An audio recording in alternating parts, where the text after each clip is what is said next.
Let's learn how to see all your comments on TikTok. If you want to see what you've commented on TikTok but don't know how to do it, you don't have to worry anymore. After watching this video, you'll know how to do it. The first thing you need to do is open the TikTok app. Once you have TikTok open, make sure you are logged into the right account where you want to see the comments.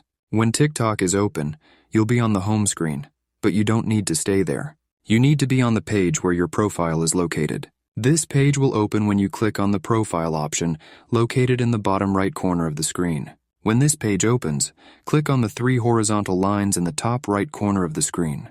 When you click on these 3 lines, a menu will open where you will see several options. From these options, you need to click on the option Settings and Privacy. When you click on this option, a page will open with many different options. From all these options on that page, you need to click on the Activity Center option.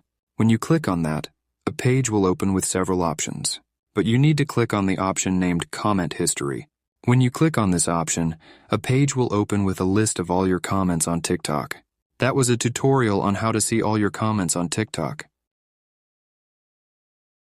So thanks for watching. See you in the next video.